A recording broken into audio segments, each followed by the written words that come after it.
Commerce Alive Today presents Hooters.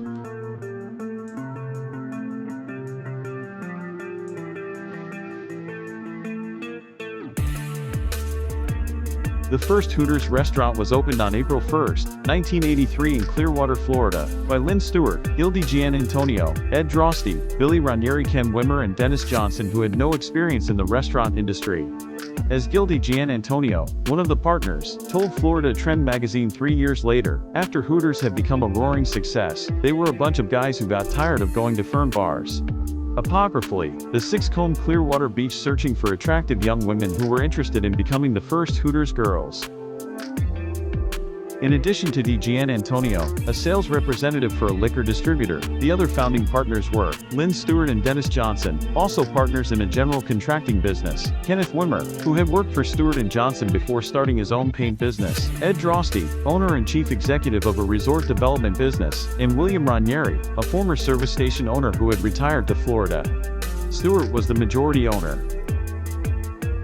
The restaurant struggled for almost a year before receiving a fortuitous break in the form of free publicity. In January 1984, Tampa hosted the NFL Super Bowl between the Los Angeles Raiders and the Washington Redskins. John Riggins, then a star running back for the Redskins, ate lunch at Hooters the day before the game. After the Super Bowl, he returned with several teammates for a midnight snack. With the resulting media attention, Hooters quickly went from grossing $2,000 a night to nearly $4,000. In 1984, the original owners, who had formed Hooters of Clearwater Incorporated, sold expansion and franchise rights to Neighborhood Restaurants of America, a group of Atlanta investors, who formed Hooters of America Incorporated. Hooters of Clearwater received 10% of Hooters of America and 3% royalties on all Hooters sales. Hooters of Clearwater also retained the final say on restaurant design and menu, and the right to build Hooters restaurants in Pinellas and Hillsborough counties in Florida. Hooters thrive on free publicity.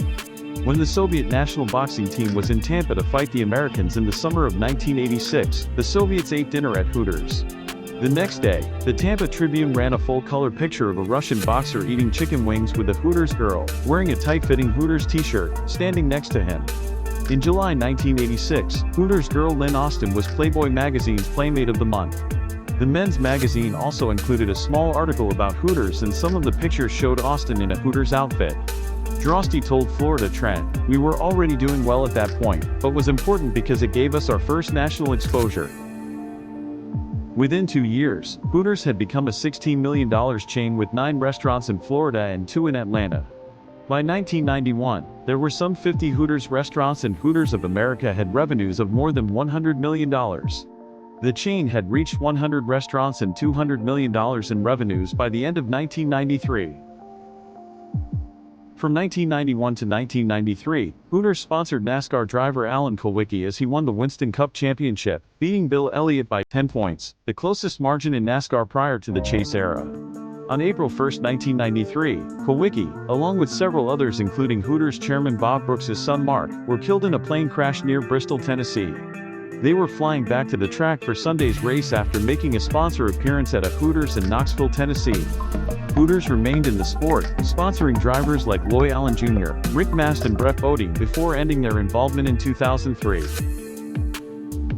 But probably the greatest marketing coup came in 1995 when Hooters of America hired a hairy male actor and dressed him in a Hooters waitress outfit to poke fun at allegations that Hooters restaurants discriminated against men.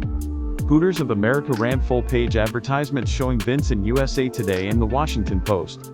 But more importantly, according to then Vice President of Marketing Michael McNeil, television camera crews showed up at every Hooters restaurant in the United States the same day to do local stories. Hooters of America like to boast that Hooters is to chicken wings what McDonald's is to hamburgers. But the Hooters girls, not the restaurant's food or drink, were always the essence of the Hooters concept. Hooters restaurants hired young, attractive women as waitresses and dressed them in orange running shorts sized to fit comfortably, according to corporate literature, in white tank tops or t-shirts. Hooters of America readily acknowledged that the concept relies on natural female sex appeal, and the waitresses were encouraged to sit down and chat with the predominantly male clientele. Hooters girls also made celebrity appearances at sporting events and charity functions, and were pictured on billboards, trading cards, and calendars.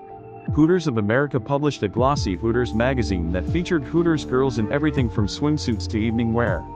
According to the corporate literature, Hooters girls were expected to always maintain a prom-like appearance with hair, makeup and nails done neatly. Hooters girls should project a positive attitude with a bubbling personality and the prettiest smile in the world. Although the founders of the original Hooters in Clearwater always insisted the name referred to an owl in the restaurant's logo, they did so tongue-in-cheek, and it was a claim that few people accepted. Obviously the name is a double entendre, McNeil told Business First, a Columbus, Ohio, business newspaper in 1994. Hooters is an innocuous slang expression for a part of the female anatomy. We don't deny that. We also realize that most people believe that that is the case. Critics of the name and concept dubbed Hooters the nation's first restaurant. In 1996, the American Spectator noted that Hooters featured socially adept and lightly dressed young women who delight a generally beefier crowd of male patrons by simply feeding them from a reasonably priced menu. It is a simple but successful concept, one that would offend only the worst sort of prig. But offend it did. Women's groups expressed outrage at the skimpy Hooters girls' uniforms. Hooters restaurants were also forced with some regularity to defend themselves against allegations of sexual harassment. In the most high-profile case, 3 former waitresses at a Hooters franchise operated by Bloomington Hooters Incorporated at the Mall of America in Minnesota filed suit in 1993, claiming they had been fondled and verbally abused by male employees at the restaurant. Representing the waitresses, attorney Lori C. Peterson, who also sued the Stroh Brewery Company over its controversial Swedish bikini teen commercials, went on television talk shows to denounce the Hooters concept. Among her demands were that Hooters change its name and uniforms. But in an interview with Corporate Report Minnesota, attorney Lisa A. Gray, hired by the restaurant, countered, "For me to deny that sex appeal is part of the concept, part of what's happening at Hooters, would be ludicrous. But I've always thought feminism is all about choice. If people are offended by Hooters, they should vote with their feet. Don't go to the restaurant to eat. Don't apply to work at it." Hooters of America also denied that Hooters restaurants fostered a hostile environment for women and publicly stressed a strict corporate policy against any form of sexual harassment. The suit was eventually settled out of court. Hooters restaurants also attracted the attention of the Equal Employment Opportunity Commission, which launched an investigation in 1991 into alleged discrimination because Hooters refused to hire male waiters. In an 80-page finding released in 1994, the EEOC determined that no physical trait unique to women is required to service food and drink to customers in a restaurant. The EEOC demanded that Hooters of America pay $22 million to men who could show they had been denied jobs because of their gender. The agency also demanded that Hooters establish a fund to enhance the skills, employment opportunities or education of males. The EEOC findings were generally ridiculed by the news media and a public that had grown skeptical of government interference, especially since the EEOC had a backlog of seemingly more serious cases. Bureaucracy watchdog James Bovard, writing in the Washington Post, responded, "What sort of education program did the EEOC have in mind? Teaching the new male hirees how to flirt with burly construction workers without getting punched in the nose?" Hooters of America argued that Hooters Girls, in addition to food service, provided entertainment, which entitled the restaurants to an exemption from equal employment laws under the bona fide occupational qualifications section of the Civil Rights Act. Forcing Hooters to hire men as waiters, the restaurant chain said, would be like forcing Radio City Music Hall to hire male Rockettes for its famed chorus line. In a more serious vein, McNeil explained that Hooters Girls have been the essence of our business since the first store opened in 1983, and pointed out that Hooters employed men as cooks and in management positions. Hooters fought back with a $1 million publicity campaign, featuring Vince, the hirsute waiter in a skimpy Hooters outfit, designed to ridicule the EEOC. Under the headline "What's Wrong with This Picture?", the newspaper ads complain, the Equal Employment Opportunity Commission is wasting taxpayers' dollars, ignoring its mission, and setting aside the interests of individuals with real discrimination claims in an effort to force Hooters restaurants to hire men to be Hooters Girls. This excessive government interference threatens Hooters business and the jobs of more than 13,000 employees. Taking away jobs from Hooters gals to hire men is unfair and it's just plain ridiculous. Ted Dixon, then public relations manager for Hooters of America, told Nation's Restaurant News that his office received more than 500 telephone calls the day the campaign broke. Hooters of America also coordinated a march on Washington with a rally at Freedom Park in Washington, D.C., where more than 100 Hooters girls carried placards with such slogans as "Men as Hooters guys, what a drag." In addition to the newspaper ads, Hooters used Vince on billboards, other print materials, and even on its radio commercials. In a brief statement, the EEOC called the public relations campaign an effort to intimidate a federal law enforcement agency and, more importantly, individuals whose rights may have been violated. But, eventually, the EEOC dropped its demands in the investigation.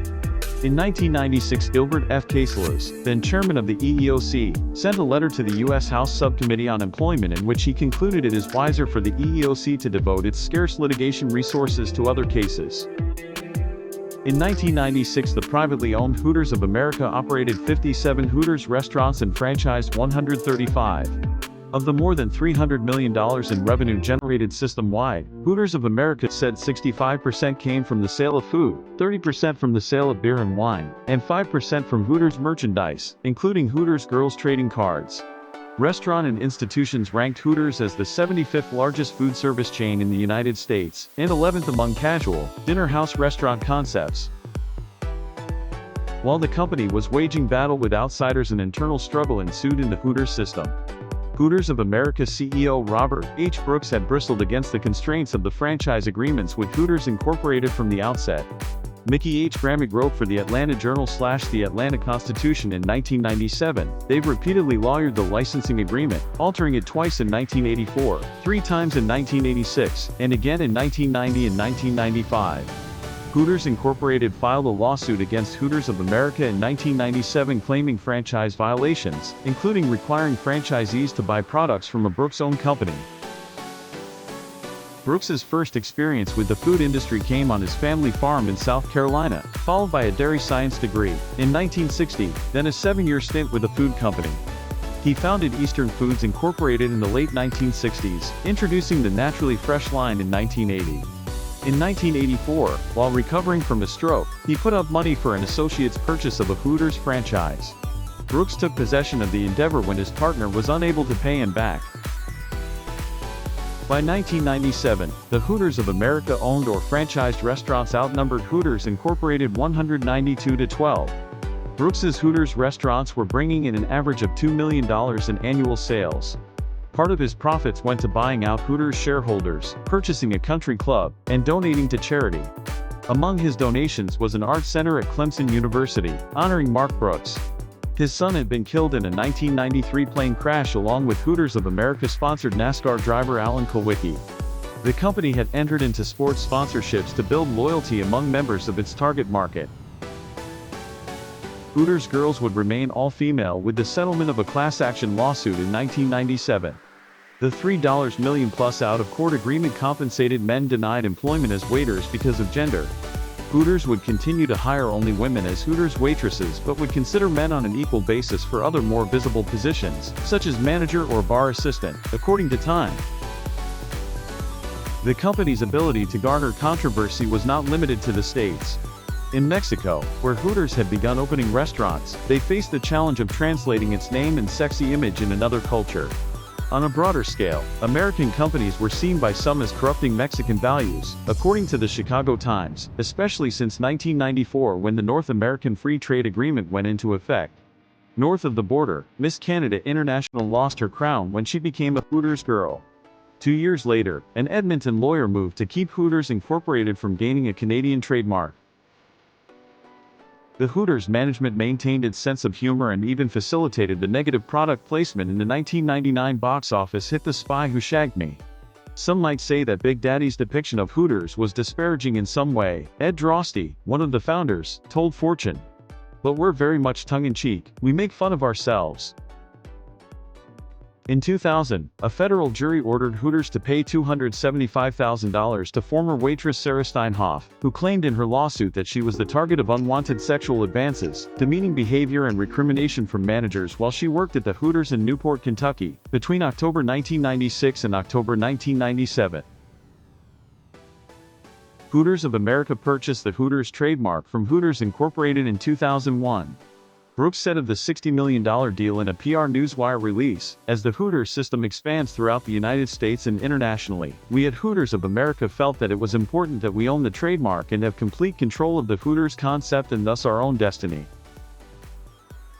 Hooters of America operated 80 company-owned restaurants and had agreements with 25 domestic and 12 international franchisees, operating, respectively, 170 restaurants in the United States and 20 restaurants in countries including Canada, Mexico, Argentina, England, Singapore, Switzerland, Austria, Puerto Rico, and Aruba. Hooters Incorporated would continue to operate in Tampa Bay, Chicago, and New York and gain rights of development elsewhere. The groundwork for the trademark sale was laid in 1999. Hooters Incorporated won the legal dispute over contractual agreements, but Hooters of America was granted the option of acquiring all trademarks. In 2001, a jury determined Hooters of Augusta Incorporated willfully violated the Telephone Consumer Protection Act by sending unsolicited advertising faxes. The class action lawsuit, brought in June 1995 by Sam Nicholson, included 1,320 others who said they received the advertising faxes from Hooters. Atlanta-based Hooters of America Incorporated, the local restaurant's parent company, paid out $11 million. The jury determined that 6 faxes were sent to each plaintiff. With a $500 fine for each, that amounts to a $3,000 award per plaintiff. Also in 2001, Jody Berry, a waitress at a Hooters in Panama City Beach, Florida, won a beer sales contest, for which the promised prize was a new Toyota automobile. However, the manager awarded her a Toyota instead, claiming the contest was an April Fool's Day joke. Berry filed a lawsuit against Gulf Coast Wings, the local franchisee, and later reached a settlement. Hooters Air was launched in March 2003. An attempt by Brooks to buy the belly-up Vanguard line in 2002 failed, but he was able to purchase charter air carrier Pace. The company began with flights between Atlanta and Myrtle Beach, where its golf course was located. The going price for tickets exceeded that of discount flights, but 2 Hooters girls aboard each flight, in addition to the professional crew, were the promised perks. Other routes were in the works. Brooks died on July 15, 2006, in Myrtle Beach, South Carolina, of a heart attack. Brooks's will gave most of Hooters of America Incorporated to his son Kobe Brooks and daughter Bonnie Bell Brooks. The Hooters Casino Hotel was opened February 2, 2006, off the Las Vegas Strip in Paradise, Nevada, adjacent to the Tropicana, across the street from the MGM Grand Las Vegas. It became the Oyo Hotel and Casino in 2019, though the Hooters restaurant on the property remains open. As part of their 25th anniversary, Hooters magazine released its list of top Hooters girls of all time. Among the best known were Lynn Austin, the original Hooters girl, the late Kelly Jo Dowd, the mother of the golfer Dakota Dowd, Bonnie Jill Laughlin, Leanne Tweeden, and Holly Madison. After Brooks's death in 2006, 240 buyers showed interest in Hooters of America Incorporated, and 17 submitted bids, with that number being reduced to 8, and then 3, before the selection of Wellspring Capital Management. Chanticleer Holdings LLC of Charlotte, North Carolina, which had the right to block the sale after a $5 million loan made in 2006, did so in a December 1, 2010, letter to the court. As a result, Chanticleer and other investors bought the company from the Brooks family. The restaurant returned to NASCAR in 2007 to sponsor a Craftsman Truck Series team led by Jason White, Derica Cope, and Brad Keselowski. In 2009, Nikolai Grushevsky, a man from Corpus Christi, Texas, filed a lawsuit because Hooters would not hire him as a waiter. Grushevsky and Hooters reached a confidential settlement on April 13. In September 2009, the U.S. Equal Employment Opportunity Commission filed a lawsuit against the North Carolina charter airline formerly Hooters Air, owned by Hooters of America on behalf of Chow Win, an Asian flight attendant fired 3 years prior after complaining only white workers were being promoted. The Orange County National Organization for Women, as well as 3 other California chapters, filed a complaint against Hooters with several district attorneys in 2010. They criticized Hooters for having it both ways and operating as a legal bait and switch by simultaneously advertising itself as a family restaurant and allowing minors, while defending itself against charges of sex discrimination by claiming that the restaurant is based on female sex appeal. The complaint called on authorities to either force Hooters to stop admitting children onto the premises or stop sex discrimination in its hiring practices. Several studies suggest that working at Hooters and other restaurants takes a psychological toll on its employees, with higher levels of objectification being associated with lower job satisfaction, and higher levels of anxiety and eating disorders. However, others have argued that feminism is about having a choice and that being able to work as a woman in whichever industry the individual woman in question chooses, along with the ability for women to make their own money, is empowering. Hooters, in response to such criticism, have said the company regularly donates to charities that help promote women's entrepreneurship and often promote Hooters Girls to management positions. 40% of Hooters restaurants' managers are reportedly female. In May 2010, a lawsuit was filed against Hooters in Michigan after an employee was given a job performance review and was told that her shirt and short size could use some improvement by two women who held positions at the headquarters in Atlanta. Michigan is the only state that includes height and weight as bounds for non-discrimination in hiring. The plaintiff alleges that she was made the offer of a free gym membership and told that if she did not improve in 30 days, her employment would be terminated. The company denied that they threatened to fire the plaintiffs, and the suit was settled out of court. In January 2011, Chanticleer and others completed the purchase of Hooters of America Incorporated from the Brooks family. Later during the same year, a number of former Hooters executives left to start the Twin Peaks franchise group. Hooters filed suit and alleged that former Hooters executives stole trade secrets and management documents as part of their move to the new restaurant chain. In 2012, former employee Jerry Stratton filed suit after catching tuberculosis from one of her managers. Also in 2012, Keish Cha, a Korean-American immigrant who placed a takeout order at a Hooters in Queens, New York, sued the restaurant chain for racial discrimination after noticing a racial slur printed on a cash register receipt by a hostess who later confessed and subsequently resigned. The case was dismissed in 2013. As of July 2013, Hooters of America owns 160 restaurants and operates or franchises over 430. On April 2, 2015, former employee Farron Johnson was awarded $250,000 after an arbitrator found that racial discrimination contributed to her termination. Johnson was terminated in August 2013 after her store manager from the Hooters in Baltimore, Maryland, told her that she could not have blonde highlights in her hair. Johnson filed a civil rights complaint with the state of Maryland Civil Rights Division, where her attorneys stated the applicability of the dress code for Black Americans and everyone else where one set of policies pertains to a certain group of people was considered as racial discrimination. A statement from Hooters of America by Erica Whitaker, Hooters of America senior brand manager, stated that she had no issue of having blonde highlights as a Hooters girl prior to becoming a brand manager, and the company will continue to diversify its employees, from the restaurant to the annual Hooters International Swimsuit Pageant. In response to declining sales, in 2017 the company launched a fast casual spin-off of its format called Hoots. Hoots is distinguished from its original concept primarily by a reduction in menu items and employment of both male and female servers who are modestly dressed in t-shirts and khakis. On September 11, 2017, former Philadelphia area Hooters waitress Jade Velas filed a lawsuit against Hooters alleging she was a victim of workplace sexual assault by a former kitchen employee.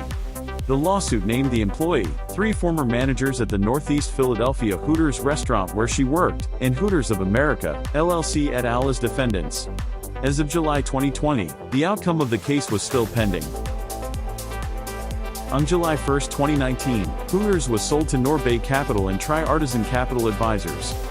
On July 16, 2019, Scott Peterson, who was one of 2 men who alleged they were sexually harassed by a male boss while working for Hooters in the Los Angeles area, reached a settlement with the restaurant chain in the Los Angeles Superior Court, though terms of the settlement were not publicly revealed.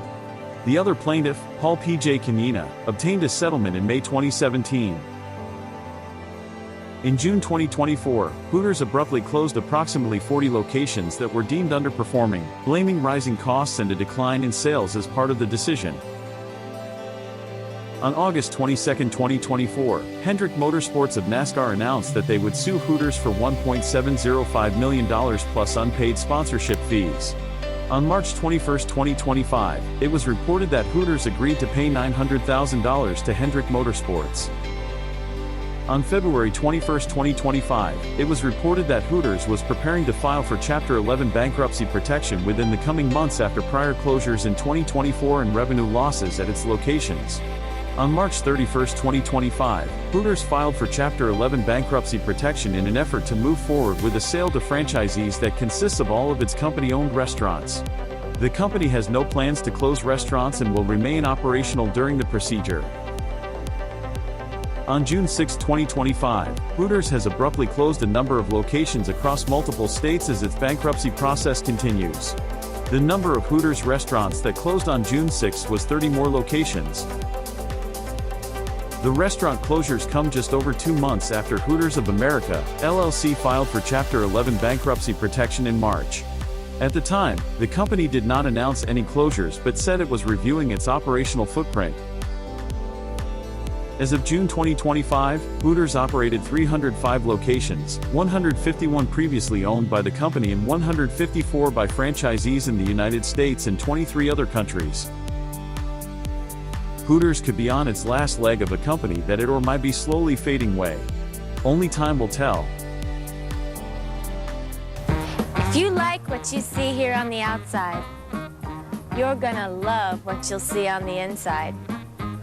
The recipe for Hooters chicken wings is so secret, even our cooks aren't allowed to know it. Do you know why our beer is so cold here at Hooters? Because we keep it in the refrigerator. Hey kids, you want to do your dad a really big favor? Tell your mom you want to go to Hooters. If you have any fond memories, please indicate it at the comments below. Thanks for watching, subscribe, and like.